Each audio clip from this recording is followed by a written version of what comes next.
Assalamualaikum warahmatullahi wabarakatuh.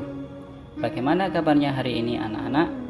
Alhamdulillah, semoga kita semua dalam perlindungan Allah Subhanahu wa ta'ala. Hari ini kita akan belajar PAI tentang sikap berani Nabi Soleh alaihissalam. Nabi Soleh alaihissalam merupakan seorang nabi utusan Allah.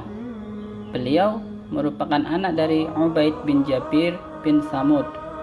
Nabi Soleh alaihissalam diutus Allah Subhanahu wa ta'ala kepada kaum Samud.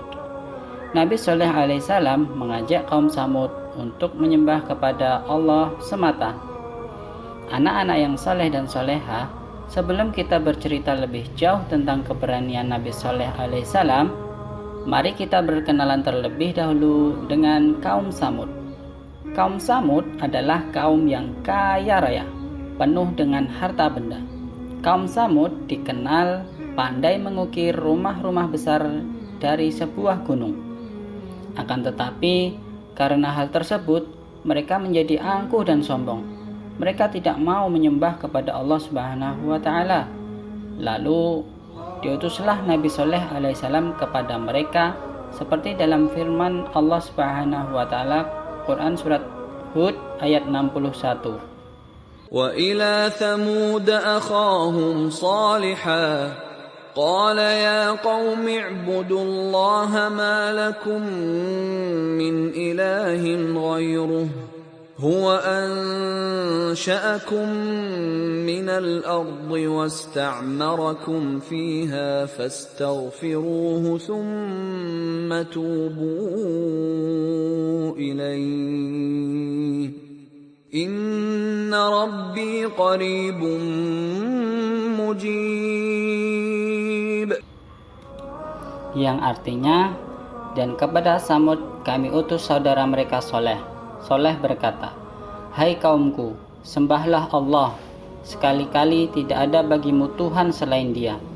Dia telah menciptakan kamu dari bumi, tanah, dan menjadikan kamu pemakmurnya. Karena itu mohonlah ampunannya, kemudian bertaubatlah kepadanya. Sesungguhnya Tuhanku amat dekat rahmatnya, lagi memperkenankan doa hambanya."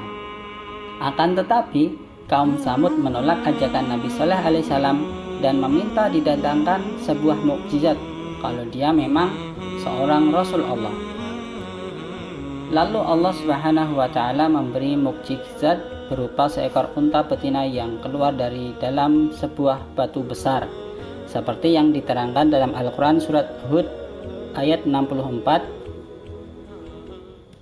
وَيَا قَوْمِ هَٰذِهِ نَاقَةُ اللَّهِ لَكُمْ آيَةً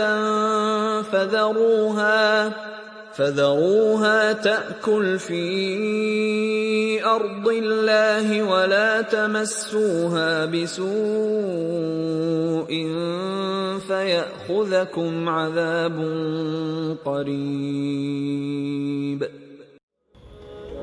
Yang artinya, "Hai kaumku, inilah unta betina dari Allah sebagai mukjizat yang menunjukkan kebenaran untukmu. Sebab itu, biarkanlah dia makan di bumi Allah, dan janganlah kamu mengganggunya dengan gangguan apapun yang akan menyebabkan kamu ditimpa azab yang dekat."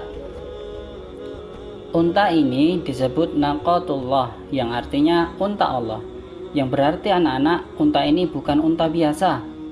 Melihat mukjizat ini, kaum Samud mulanya terkejut, dan sebagian kecil dari mereka beriman kepada Allah Subhanahu wa ta'ala.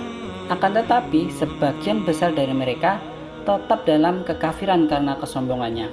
Akhirnya, timbul kebencian dari kaum Samud kepada unta tersebut, dan mereka bersekongkol untuk membunuh unta Allah tersebut. Unta tersebut akhirnya terbunuh. Hal ini membuat Nabi Soleh alaihissalam marah, dan dengan berani Nabi Soleh berkata kepada kaum Samud bahwa mereka harus beriman kepada Allah dan takut kepada azabnya. Namun anak-anak, kaum Samud dengan sombongnya menantang untuk membuktikan azab tersebut. Akhirnya Nabi Soleh pun berkata, "Bersukarialah kamu sekalian di rumahmu selama 3 hari. Itu adalah janji yang tidak dapat didustakan." Anak-anak yang soleh dan soleha sebelum azab itu datang Nabi Soleh beserta orang-orang yang beriman kepada Nabi Soleh, anak-anak yang soleh dan soleha. Sebelum azab itu datang, Nabi Soleh beserta orang-orang yang beriman segera meninggalkan tempat itu. Pada hari keempat, datanglah janji Allah berupa azab. Muncul petir yang sangat keras yang menghancurkan gunung dan membinasakan apa saja yang ada. Kemudian bumi pun berguncang keras karenanya. Habislah kaum Samud yang durhaka beserta negerinya. Sedangkan Nabi Saleh alaihissalam dan pengikutnya pindah ke negeri lain dengan tenang dan memulai kehidupan yang baru dengan iman yang berseri di hati mereka. Nah, itu tadi anak-anak yang soleh dan soleha, cerita tentang keberanian Nabi Saleh yang harus kita teladani. Sekarang tugasnya adalah silakan anak-anak menonton kembali dan merangkum poin-poin penting di dalamnya di buku tulis, lalu dikirim ke guru agama Islam kalian masing-masing ya. Kurang lebihnya Pak Fendi mohon maaf, kepada Allah mohon ampun. Billahi taufik wal hidayah. Wassalamualaikum warahmatullahi wabarakatuh.